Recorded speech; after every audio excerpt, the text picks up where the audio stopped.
que sean breves. Este no dice mucho, pero siempre nosotros estamos preguntando, ¿y para qué cosa es esto? ¿Y para qué cosa es aquello? ¿Y para qué cosa es este micrófono que tiene un ruidito y está amplificando demasiado, pero ya se controló? En fin de cuentas, nos encanta ¿qué cosa? Saber. Por eso preguntamos, ¿para qué? Ok, bueno, también le podemos preguntar a Dios, ¿para qué? Recuerde que es mejor que preguntarle que por qué. A Dios no le pregunta nunca por qué. Si es mejor, le pregunta, ¿para qué? Y Él te va a dar la mejor respuesta cuando tú preguntas. Muchas veces los cristianos vivimos como si nos faltara algo. Paz, poder, dirección o identidad. Pero hay quien puede, desde una prisión romana, escribir una carta en la que declara que los creyentes ya han sido bendecidos con toda bendición espiritual en los lugares celestiales en Cristo. Esta bendición no se trata de riquezas materiales, sino de dones divinos y eternos. En el último tiempo, o por los últimos décadas, nos han querido convencer del reino ya. ¿Sabe lo que es el reino ya, Ahora puedes ser próspero, ahora puedes ser sano, ahora eres exitoso, ahora lo vas a conseguir todo, ahora lo vas a tener todo. Ese es el reino ya, el evangelio de la prosperidad. El evangelio que te garantiza soluciones instantáneas a todos tus problemas.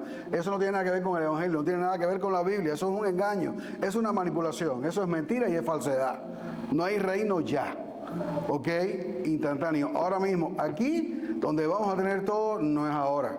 Donde vamos a tener todo lo que honre, glorifique y exalte a Dios, será allá. Cuando Él venga, cuando establezca su reino, cuando estemos en gloria juntamente con Él. Por lo tanto, en las bendiciones de las que habla nuestro pasaje y por lo general la Biblia en el Nuevo Testamento son bendiciones que tienen que ver con estos dones divinos que Dios nos ha provisto, y estos dones que a la vez de ser divinos son dones eternos, que no los vas a perder, que no te los van a quitar, que los vas a conservar por los siglos de los siglos. ¿Y cómo es que Pablo, desde una inmunda mazmorra, podía escribir tantas cosas maravillosas que han transformado vidas y han perdurado hasta hoy?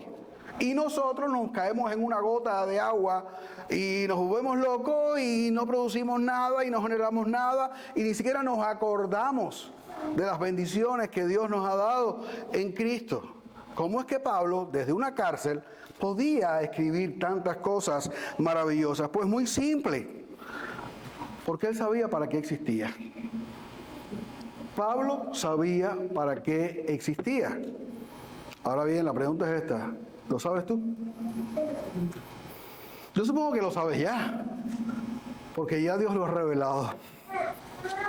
Cuando iba en el tiempo de oración, le pregunté a Nico, este canto que cantamos, Un Siervo para tu Gloria, ¿por qué lo incluiste? Y él se me quedó así, buscando una respuesta, como que yo le estaba demandando algo, o que había cometido una imprudencia y una irresponsabilidad. Me dijo, no, lo habíamos planificado y estaba puesto ahí. Le dije, no fuiste tú.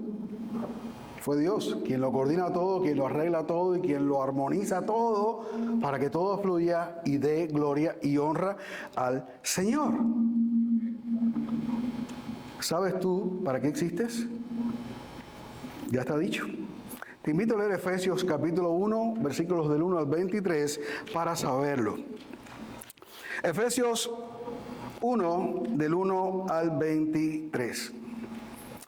Lo que ustedes buscan en el texto, les voy a estar leyendo el contexto. Efesios se escribió para revelar nuestra identidad en Cristo y exhortar a vivir en consecuencia una vida que glorifique al Señor. La carta va dirigida a los santos y fieles en Cristo Jesús que están en Éfeso. Y Éfeso era una ciudad grande y estratégica en Asia Menor, la actual Turquía. Era un centro comercial, religioso. El culto a la diosa Artemisa era lo principal, pero también había todo tipo de prácticas ocultistas, hechiceras y paganas. La iglesia estaba compuesta mayoritariamente por gentiles convertidos, aunque también había algunos judíos que habían procedido a la fe. Eran creyentes recientes que vivían en una cultura profundamente pagana pluralista e idólatra. Este era el contexto en que los destinatarios de la carta vivían. ¿Están listos? ¿Tienen ya Efesios capítulo 1 del 1 al 23? Dice la palabra: Pablo, apóstol de Jesucristo por la voluntad de Dios, a los santos y fieles en Cristo Jesús que están en Éfeso. Gracia y paz a vosotros de Dios nuestro Padre y del Señor Jesucristo. Bendito sea el Dios y Padre de nuestro Señor Jesucristo, que nos bendijo con toda bendición espiritual en los lugares celestiales en Cristo, según nos escogió en Él antes de la fundación del mundo, para que fuésemos santos y sin mancha delante de Él, en amor, habiéndonos predestinado para ser adoptados hijos suyos por medio de Jesucristo, según el puro afecto de su voluntad, para alabanza de la gloria de su gracia, con la cual nos hizo aceptos en el amado, en quien tenemos redención por su sangre, el perdón de pecados, según las riquezas de su gracia, que hizo sobreabundar para con nosotros en toda sabiduría e inteligencia, dándonos a conocer el misterio de su voluntad, según su beneplácito, el cual se había propuesto en sí mismo, de reunir todas las cosas en Cristo, en la dispensación del cumplimiento de los tiempos, así las que están en los cielos como las que están en la tierra. En Él asimismo tuvimos herencia, habiendo sido predestinados conforme al propósito de al que hace todas las cosas según el designio de su voluntad, a fin de que seamos para alabanza de su gloria, nosotros los que primeramente esperábamos en Cristo. En Él también vosotros, habiendo oído la palabra de verdad, el evangelio de vuestra salvación, y habiendo creído en Él, fuisteis sellados con el Espíritu Santo de la promesa, que es las arras de nuestra herencia, hasta la redención de la posesión adquirida para alabanza de su gloria.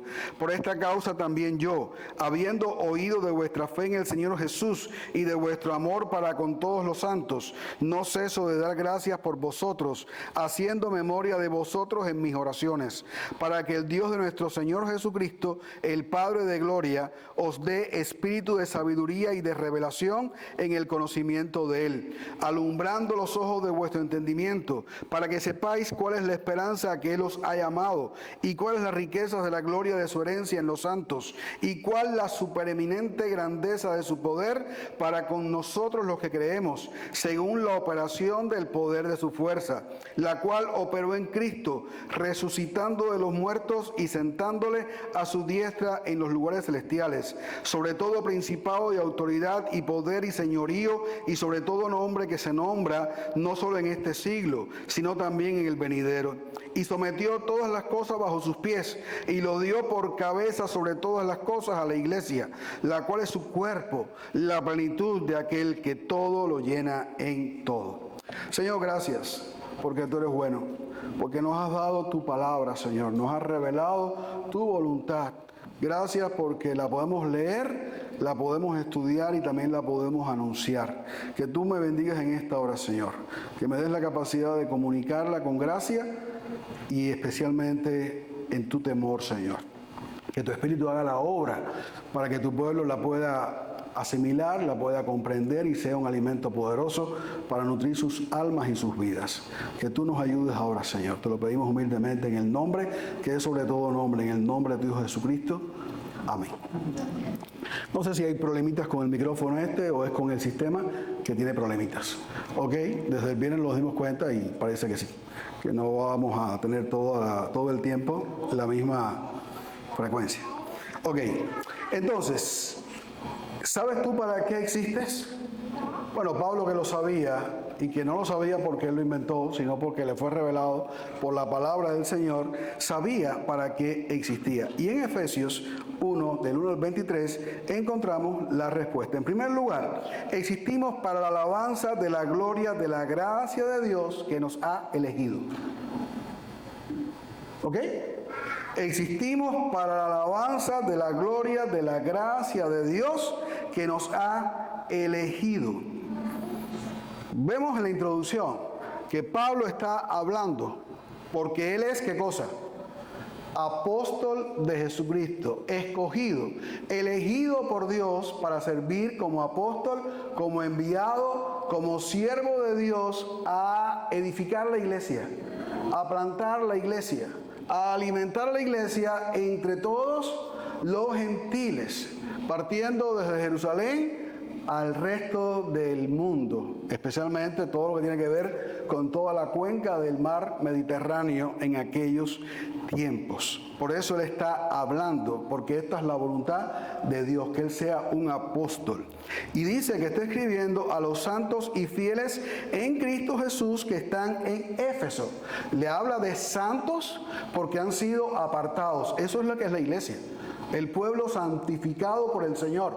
El pueblo hecho santo una vez y para siempre a través del sacrificio precioso de Jesucristo en la cruz del Calvario, que los ha hecho perfectos para siempre delante de Dios. Santo, comúnmente sabemos que significa apartado para el servicio del Señor. Por eso es que tú eres santo, porque Dios te escogió, te apartó para Él, para que le sirvas a Él, para que vivas para Él. Y dice que son fieles, porque son santos y fieles, porque están metidos en medio de problemas, porque están en una ciudad difícil, conflictiva, donde ya vimos que había toda especie de idolatría, de todo culto satánico, pagano y toda especie de corrupción y de maldad humana que produce el pecado en la vida de las personas. Y sin embargo, en medio de todo eso, ellos permanecían como fieles, como tiene que permanecer la iglesia. Y no hablo de que los santos y fieles fueron aquellos, no, los santos y fieles también somos aquí nosotros, porque aunque estamos en Brandon y no hay una crónica que diga esto, pero sabemos que vivimos también en una sociedad corrompida hasta los tuétanos, que está guiada todo el tiempo por el maligno y que se goza y se alegra en ser, ¿qué cosa? Mal y mal todo el tiempo, aunque vaya en contra de ellos mismos, de sus familiares y de sus semejantes. Este es el mundo en el cual vivimos nosotros también, en el siglo XXI y en esta ciudad. Somos santos, escogidos, apartados por Dios, y somos fieles, porque hasta el día de hoy, ¿qué estamos haciendo? Estamos perseverando, claro, no por nosotros, sino porque el que nos tomó de la mano nos tiene asidos firmemente, que no nos deja dar un paso fuera de este camino. Así que la gloria no es tuya, la gloria de tu fidelidad, ¿de quién es? Como en todas las cosas, es del Señor. Así que a los santos y fieles en Cristo Jesús que están en Éfeso, gracia y paz a vosotros. Gracia para poder vivir, para poder crecer, para poder estar fuertes para la lucha, y paz a vosotros en un mundo que se opone. Dios le dice a Pablo, le desea paz para esta iglesia, de Dios nuestro Padre y del Señor Jesucristo. Y entonces viene la parte ya del contenido más profundo. Dice que bendito sea el Dios y Padre de nuestro Señor Jesucristo, que nos bendijo. ¿Qué crees tú? ¿Eres bendecido o maldecido? Bendecido. La Biblia no dice que tú eres maldecido si eres creyente, si tú eres cristiano, si tú eres hijo de Dios. Tú has sido bendecido con toda bendición espiritual en las regiones celestiales en Cristo. Tú estás en Cristo, tú eres bendecido. Que nadie te engañe. Por nada tú vas a ser maldecido. Por nadie tú podrás ser maldecido y que tenga efecto. Tú has sido bendecido, escogido, apartado, santificado. Dios te ha creado, te ha redimido, te ha dado una nueva vida. Te ha bendecido en Cristo por la gracia de Él. Eso es lo que Dios ha hecho con su iglesia, con nosotros, con todos los que esperamos en Él. Nos ha bendecido con toda bendición espiritual en Cristo. ¿Sabes lo que significa esto? No son bendiciones pasajeras. No tiene que ver con la ropa que va y viene, no tiene que ver con la comida ni con el dinero. Tampoco tiene que ver con la salud. Son bendiciones eternas. Porque todo lo demás que hablé anteriormente, ¿qué cosa es? Temporal. Forma parte de este tiempo, de estas cosas, del momento presente, donde la gente compite en quién se viste mejor, en quién va aquí, quién se monta en un crucero o quién va a Dubái, allá, acá. Puede que lo puedas hacer y bendecido eres. Y si no lo puedes hacer, ¿qué eres, Claudia? Bendecido también. No es que aquel sea más que tú. No hay medidas. Todos, como pueblo de Dios, como iglesia de Dios, somos bendecidos en Cristo, en la misma dimensión, en la misma cantidad. Recuérdalo, que no te engañen, no vas a ser maldecido. y no puedes ser maldecido, no eres maldito, eres un hombre o una mujer cristiana bendecido con toda bendición espiritual. Por lo tanto, todo esto proviene del cielo y están aseguradas por Cristo. ¿Para qué murió en una cruz? Para asegurar nuestra bendición. Dice después en el versículo 4 que Dios nos escogió antes de la fundación del mundo. Aunque a algunos no les guste, eso de escoger significa ¿qué cosa? Que no fui yo en primer lugar. En segundo lugar significa que Dios seleccionó. Cuando usted va a una tienda a comprar pollo, usted no se lleva todo el pollo que hay en la tienda. ¿Cuál usted se lleva? Aunque las bandejas tengan el mismo peso, ¿cuál usted busca?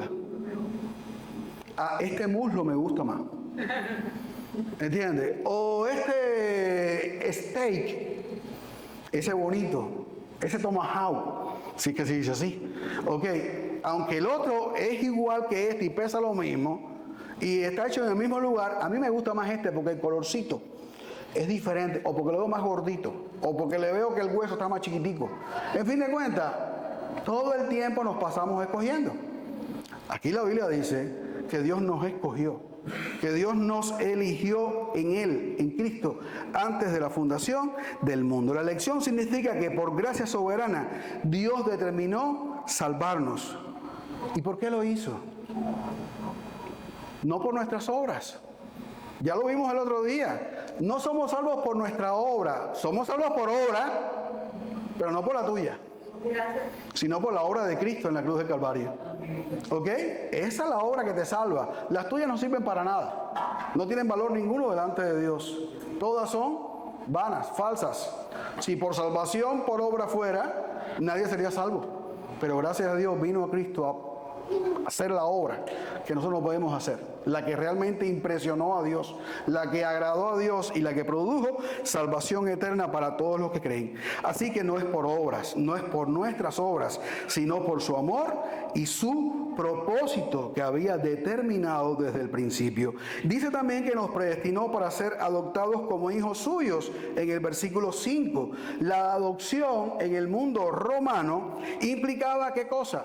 Todos los derechos y privilegios. Cuando un hacendado, un rico, un importante, un jefe adoptaba a un esclavo o adoptaba a un niño o a cualquier persona, estaba simplemente manifestando legalmente que esta persona que no era su hijo, pero que ahora él adoptaba como suyo, era un hijo legítimo, era heredero, tenía su nombre y contaba con la protección de aquel que lo había adoptado. Es decir, que el Dios que te eligió, que te escogió y que te adoptó ahora como hijo, no es un hijo de segunda, no es un hijo cualquiera, es un hijo que disfruta de todos los derechos que le concede la ley. Herencia, nombre y protección. Cuando Pablo menciona palabras, el contexto es muy rico para ahora entender. Los romanos le daban mucha importancia a la adopción. Por lo tanto, los efesios entendían perfectamente qué cosa era ser un hijo adoptado por Dios. Así que esto implicaba los derechos de un hijo totalmente legítimo. Todo esto, según la Biblia nos enseña, fue hecho para la alabanza de la gloria de su gracia.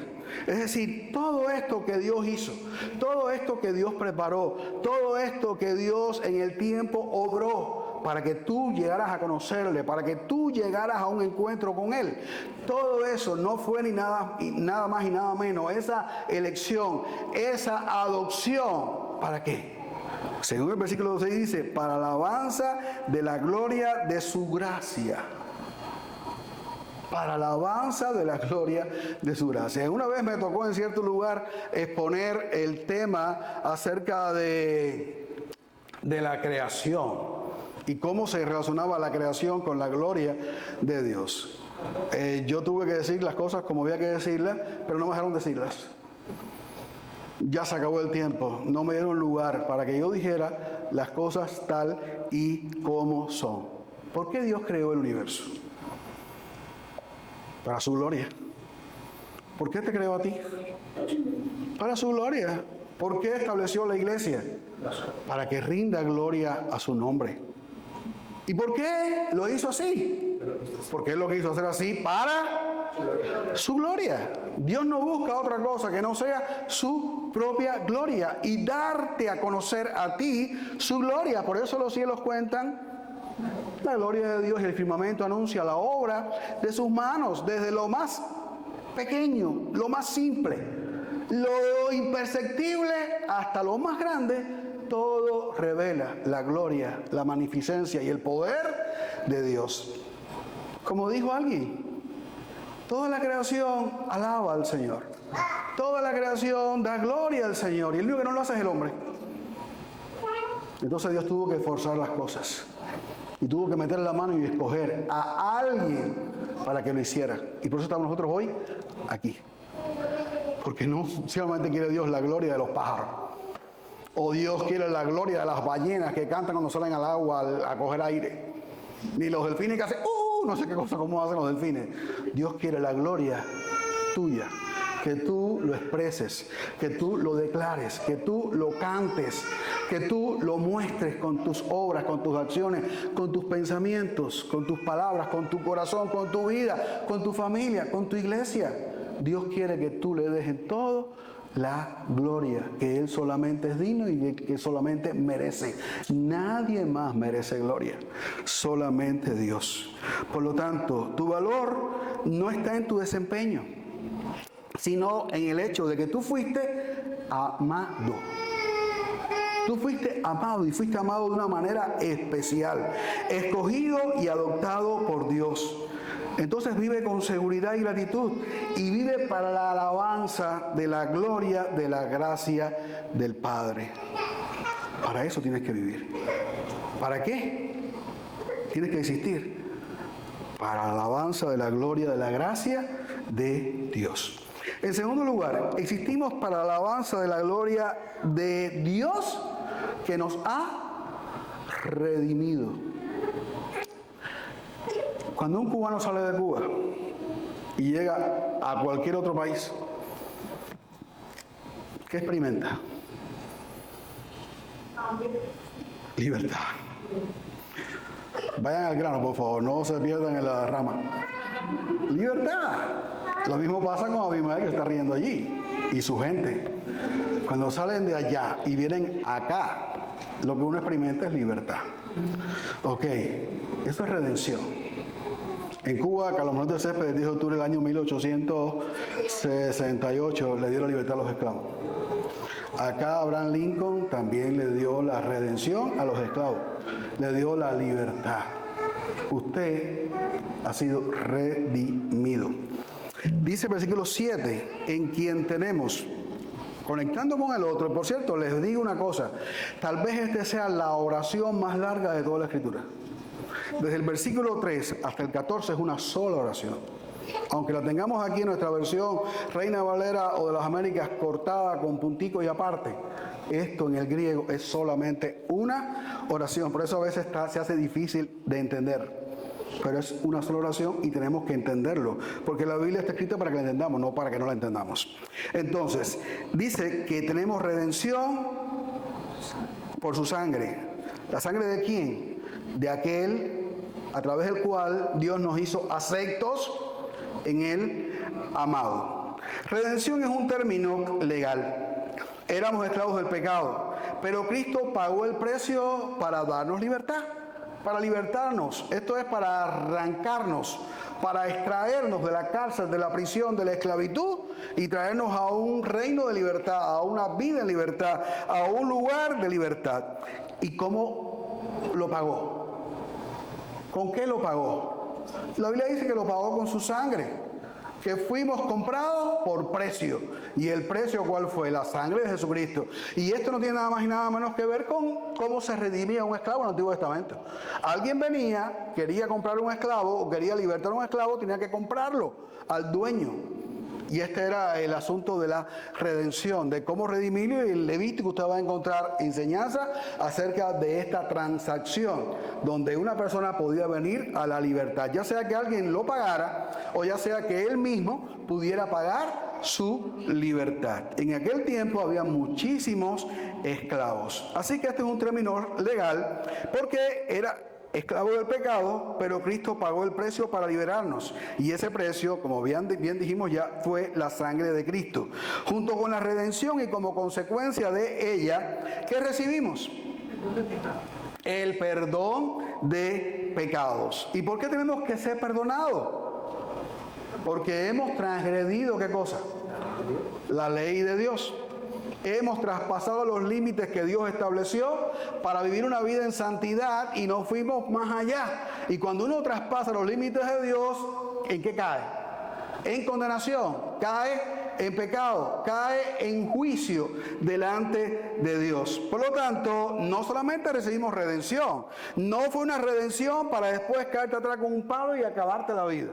No, es una redención total y completa que incluye que la ofensa que cometiste, que el error que cometiste, que el pecado que tú cometiste ha quedado como totalmente perdonado. El perdón no es olvido emocional, es una cancelación legal de nuestra deuda ante Dios, fruto de la expiación que obró Cristo al cargar nuestros pecados en la cruz del Calvario y liberarnos así de la culpa y de la condenación que corresponde al que es pecador, al que es culpable.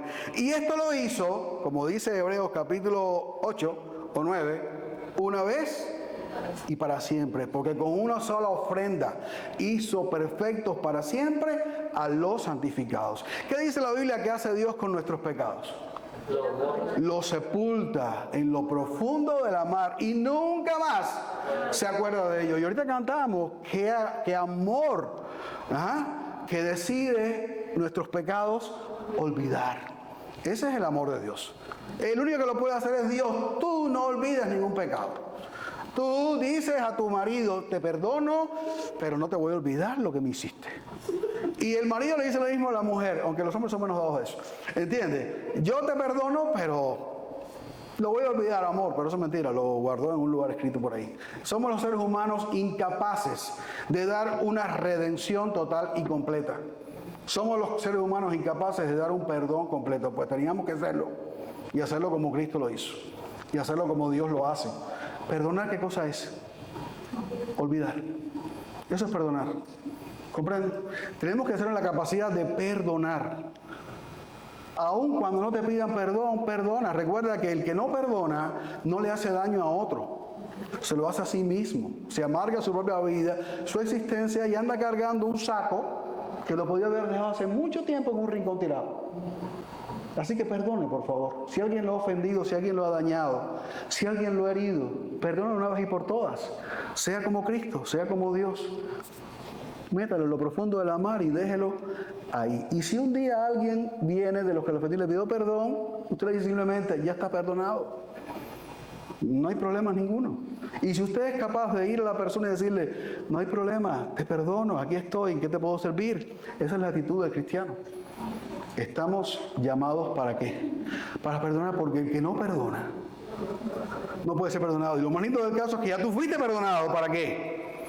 Para que puedas perdonar. Tú conoces lo que es el perdón. ¿Y quién te ha podido ofender más a ti de lo que tú has ofendido a Dios? Absolutamente nadie. Y si Él lo hizo, tú también puedes hacerlo. Así que olvida, cancela esa deuda como Dios lo hizo, aunque también puedes poner todo eso en Cristo. Usa la sangre de Cristo para todas esas ofensas que te han hecho, como Él lo hizo contigo, hazlo tú con otros. Una vez y para siempre lo hizo Jesús. Dios también nos dio a conocer el misterio de su voluntad.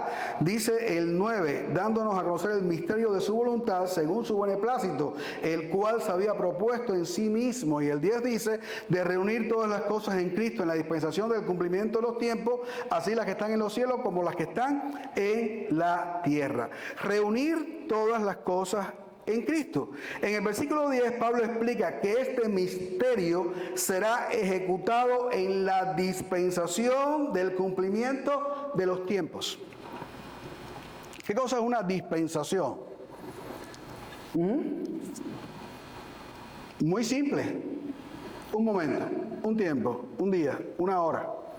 Es lo que está significando en este pasaje. Es decir, en el momento perfecto de la historia, según el plan de Dios, y que es llamado como el día del Señor o el día final, se cumplirá ¿qué cosa? Todo el plan que Dios ha creado a lo largo de los siglos. El propósito es reunir todas las cosas en Cristo, tanto en el cielo como en la tierra.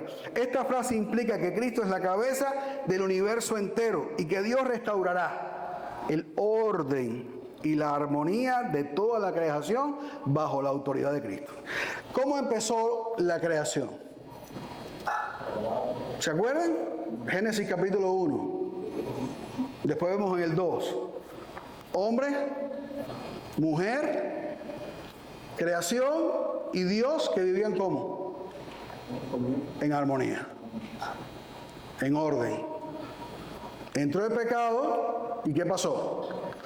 Todo se desordenó, todo se puso de cabezas, todo se echó a perder. ¿Cómo termina la escritura? Cielo nuevo y tierra nueva, donde mora ¿qué cosa?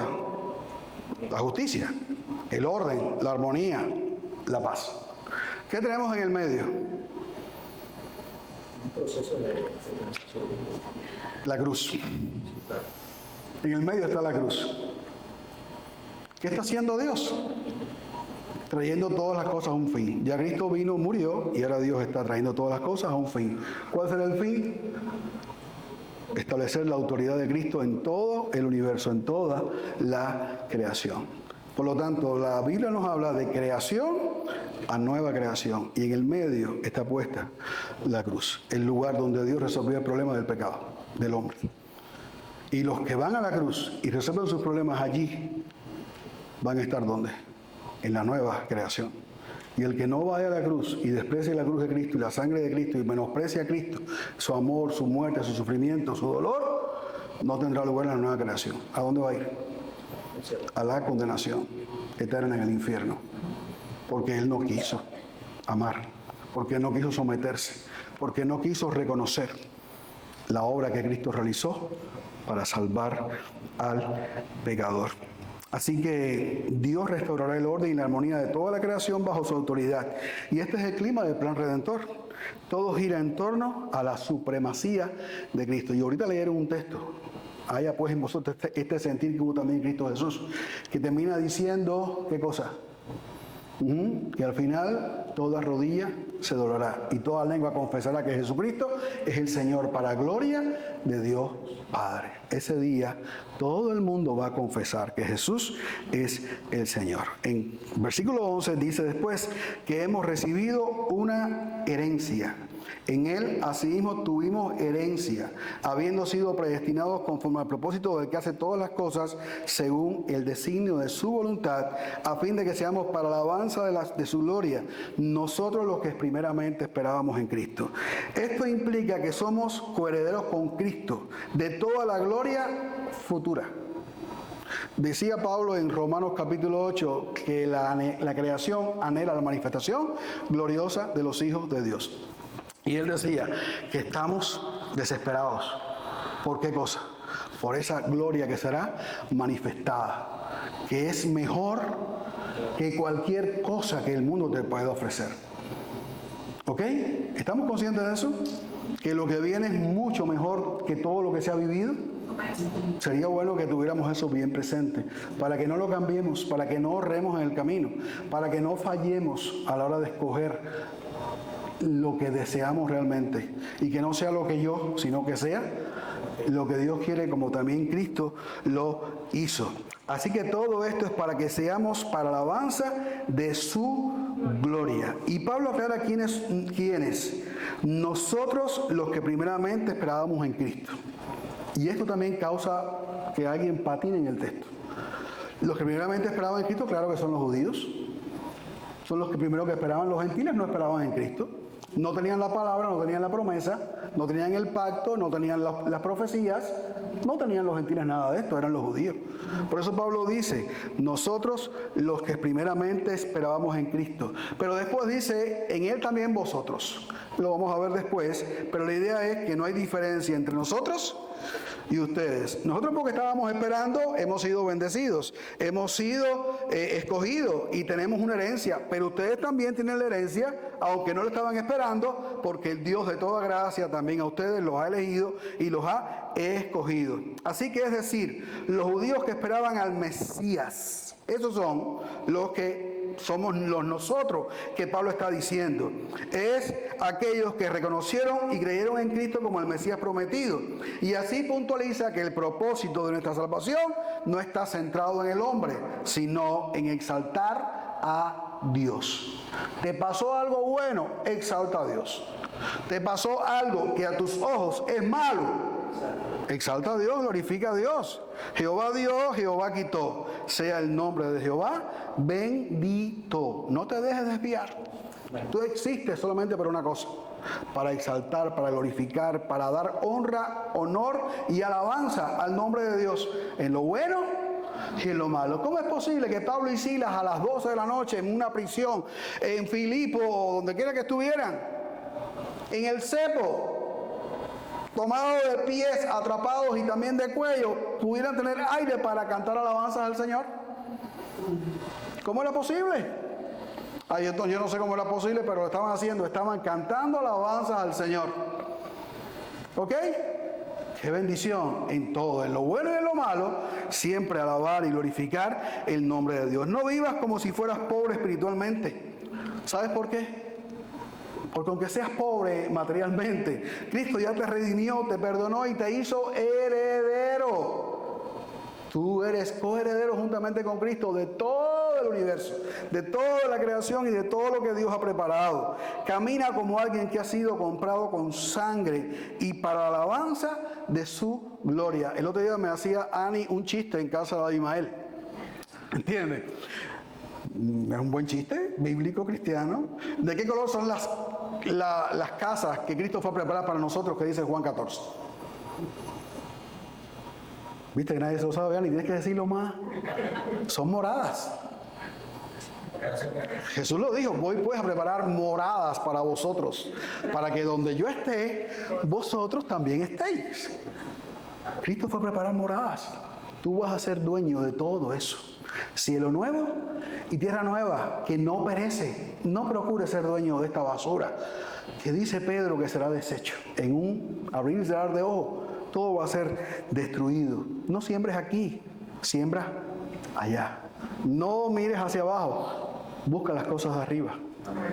Es lo que tiene que hacer el cristiano que realmente quiere darle gloria, honra y alabanza al Señor. En tercer lugar, existimos para la alabanza de la gloria de Dios que nos ha sellado.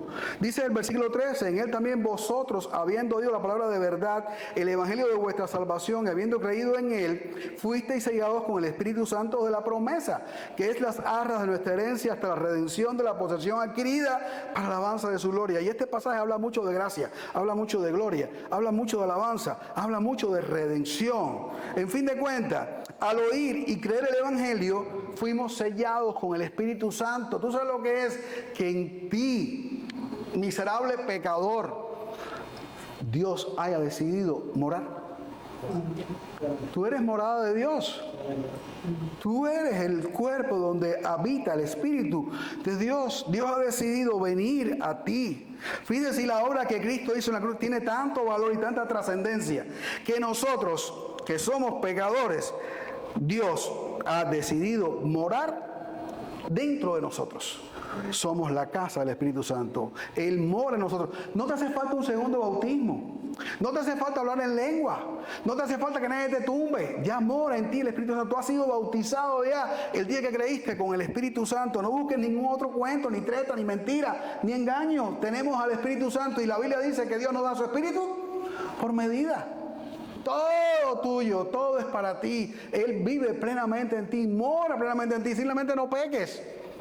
O trata de no pecar para que no se contriste.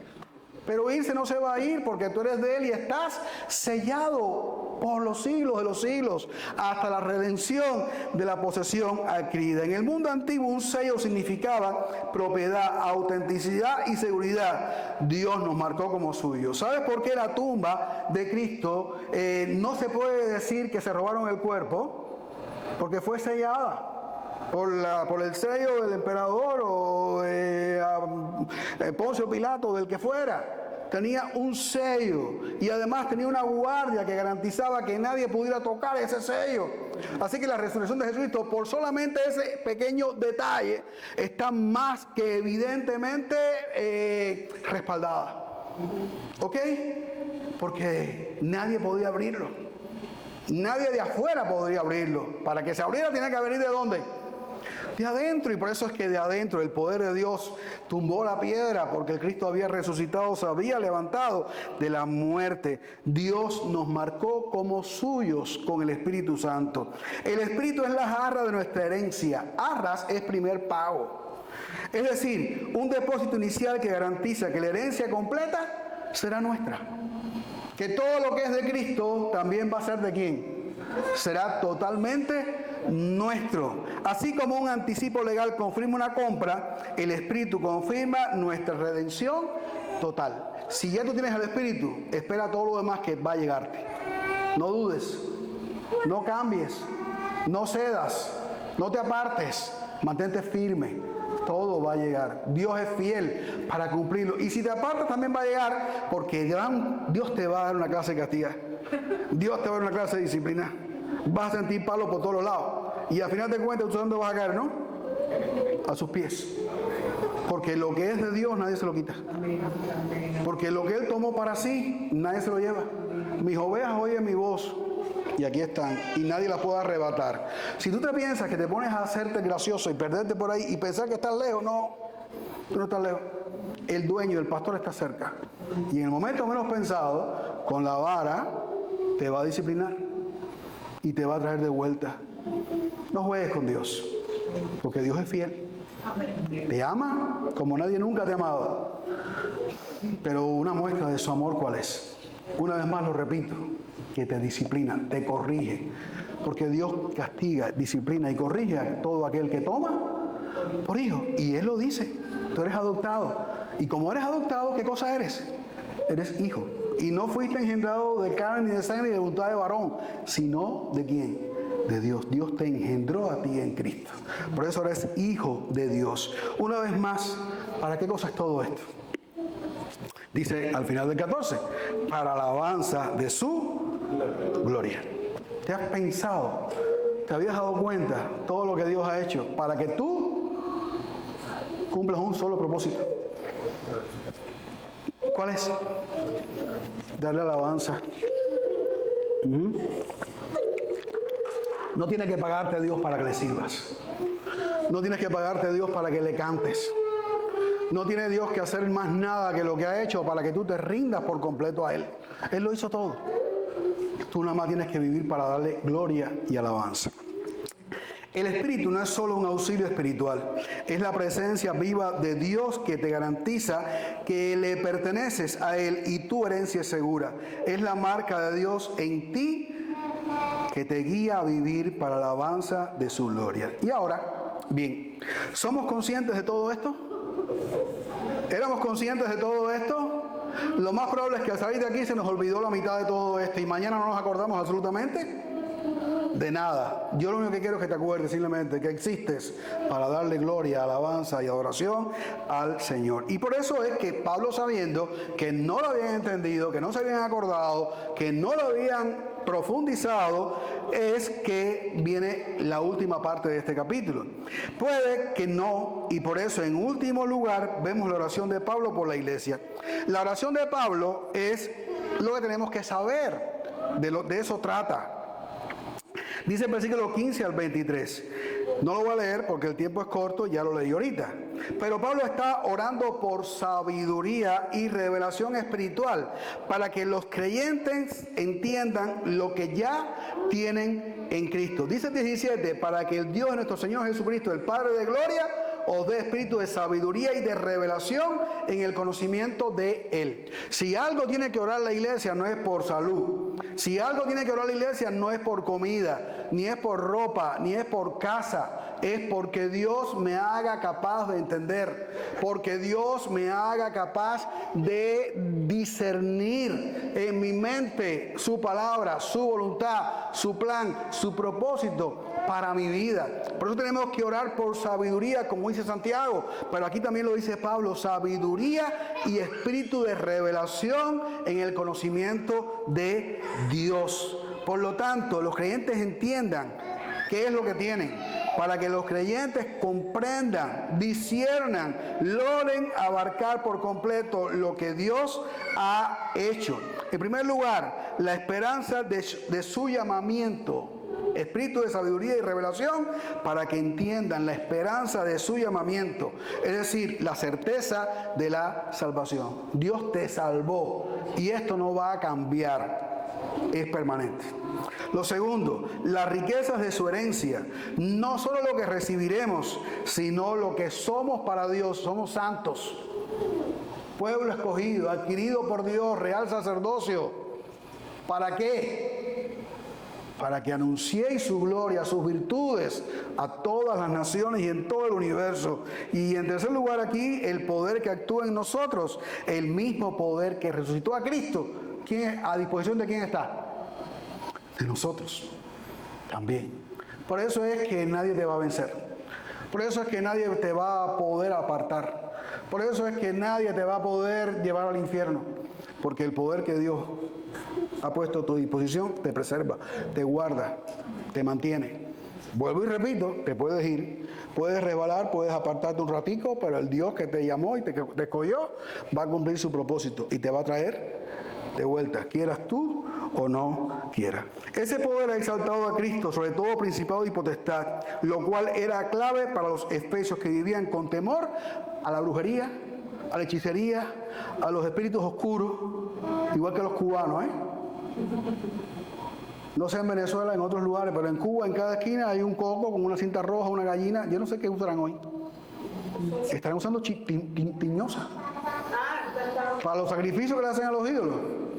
Yo no sé lo que usarán en Cuba hoy, porque ya no creo que hay gallina, ni ninguna de estas cosas, ni huevo tampoco, no sé qué tirarán. Estarán cazando huevos a la lagartija para hacer rompimiento con eso. Ok, no entiendo, pero tranquilo. Tú tienes un poder a tu disposición. No vivas con temor a fuerzas espirituales. Por lo demás, hemos ido a hablar mucho de los demonios y de Satanás. Recuerde que Satanás tiene un poder limitado. Y los demonios también. Cuando uno lee Hebreos capítulo 1, dice que Dios nos ha dado los ángeles. ¿Para qué?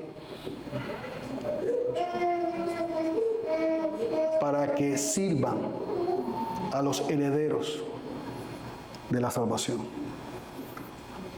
¿Hay demonios? Claro que sí, la Biblia lo dice. Pero como Jesse, más son los que están con nosotros que los que están con ellos. Es más, ¿no dice la Biblia que el ángel de Jehová acampa alrededor de los que le temen y los defiende? ¿Qué demonio va a llegar? Te podrá hacer muecas, te podrá tirar dardos, pero a ti no podrá llegar. No le hagas caso, ni a los que enseñan esa mentira, ni a los demonios cuando te pongan a tentarte, no le prestes atención. Coge el camino que tienes que seguir. Cristo es ahora entonces la cabeza de la iglesia, y la iglesia es el cuerpo de Cristo, y en ella habita su plenitud. Ya estamos al final del pasaje. En ella habita su plenitud. Ella representa en la tierra a aquel que llena todo el universo con su presencia. Esta unión íntima entre Cristo y su pueblo nos define, nos caracteriza y nos hace especiales a los ojos de Dios. Es más, no necesitas más nada. ¿Estás en Cristo?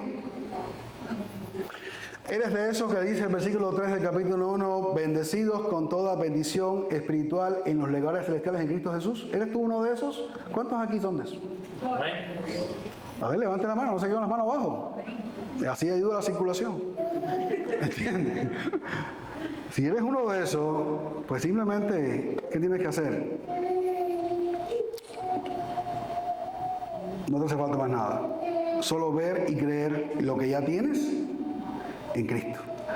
Pídele a Dios ojos abiertos para comprenderlo, iluminación de su espíritu, y así vivir como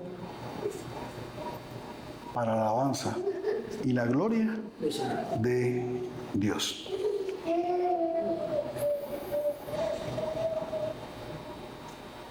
¿Y qué está en el centro de todo esto? Una cruz. Un redentor. El Hijo de Dios, que se hizo carne y vino a morar entre nosotros, para hacerlo posible. El que tú puedas estar hoy aquí, el que tú puedas ser acreedor o dueño de estas promesas, y de que tú puedas vivir el tiempo que te queda en este mundo, alabando y glorificando el nombre de Dios. La redención por la sangre de Cristo. Todo lo que el Padre planea y el Espíritu sí sella, gira en torno a esta obra central, el sacrificio del Hijo en la cruz, quien cumple lo que dice Isaías 43:7. Todos los llamados de mi nombre, para gloria mía los he creado, los formé y los hice. ¿Quiénes son los llamados de mi nombre? A los que Dios ha llamado a la salvación eterna en Jesucristo. ¿Para qué te creó? ¿Para qué te hizo? Para su gloria. ¿Cómo vas a vivir entonces si no es así?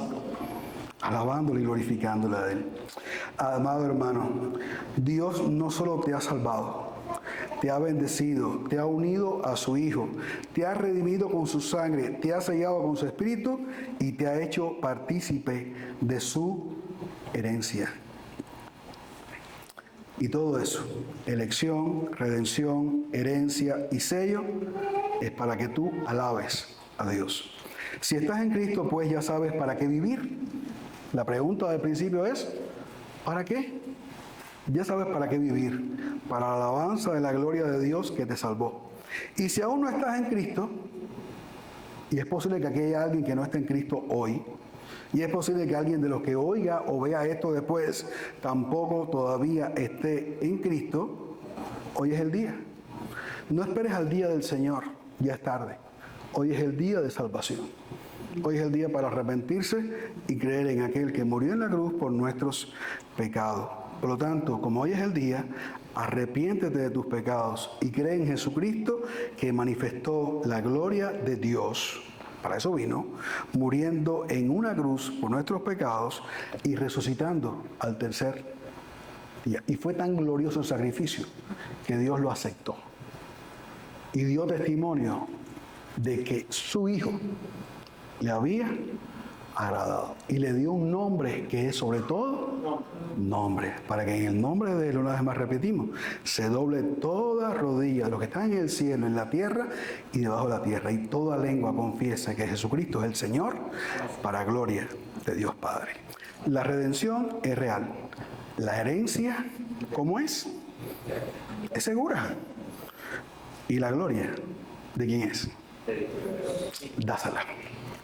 Señor, gracias, porque tú eres bueno, porque tú nos das tu palabra y porque tú nos enseñas.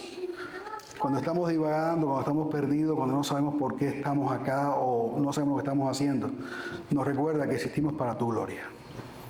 Ayúdanos, Señor, a manifestarla siempre, en todo, y especialmente que nuestros labios no se cierren jamás, para darte la alabanza que solamente tú mereces. Eres digno de toda gloria, de todo honor, de todo reconocimiento por lo que has hecho para salvar al pecador. Que en esta hora nosotros que hemos creído, Señor, podamos servirte siempre glorificando tu nombre. Y si aquí hay alguien, Señor, que aún no te ha conocido, que pueda entender que tú creaste todo para que te diera gloria a ti. Y si está viendo que aún no te da gloria, que se arrepienta y crea ahora en Jesús y venga a ser parte del pueblo que tú has escogido para darte gloria y alabanza por los siglos de los siglos. Te lo pido todo humildemente en el nombre de Jesús, tu Hijo amado. Amén. Dios le bendiga, hermanos.